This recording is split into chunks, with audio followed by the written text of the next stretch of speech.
Speaking at London's Queen Elizabeth II Conference Centre, A.Jalali, the former Interior Minister, said the socio-political environment in Afghanistan is highly volatile. There are many independent but interlinked actors challenging the Afghan government and its international allies for various reasons.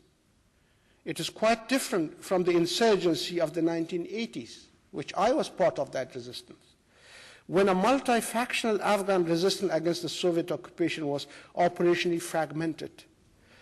Yet all groups fought for a common cause with uncompromising determination.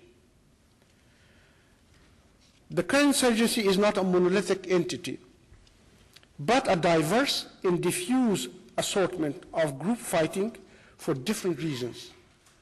These range from local grievances and personal enrichment to a desire for national power in the advancement of the global jihadist issue, or jihadist cause. But here I would like to make a comment that although Taliban, or that word, that's the jargon, is just part of this insurgency, but it is very important to realize that it is becoming a brand name.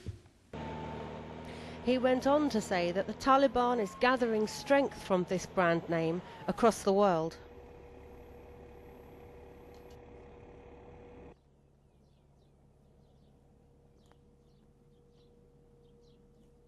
If you do not deal with it in Afghanistan, then it is going to either boost the impact of jihadist networks of Al-Qaeda or replace it maybe in the future.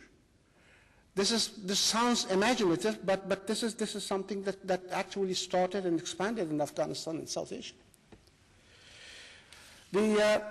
Such a power balancing, power structure which characterizes Afghanistan's complex tribal and clan situation based it's on the experience of the past 30 years.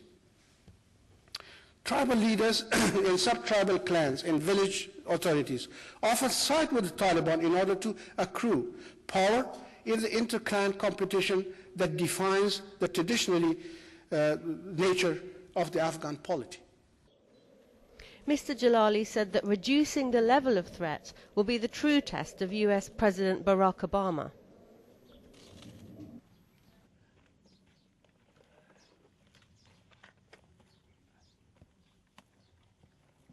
To be effective, the enlarged US and ISAF deployments in Afghanistan must provide security for the population not by fighting the Taliban, but instead by preventing the Taliban from coercing or communicating with the population. I will come back to this during the question and answer period.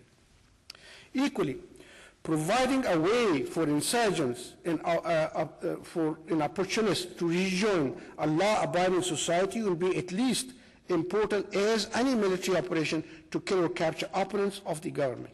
In this sense, the international community may have to decide what is reasonable to expect in the short term in terms of the levels of corruption that are deemed acceptable if they presage a decrease in the level of violence. The former Interior Minister of Afghanistan said a secure future would depend on the Afghan government's ability to govern itself and provide its own security. Is not reliant on a presidential election being conducted to the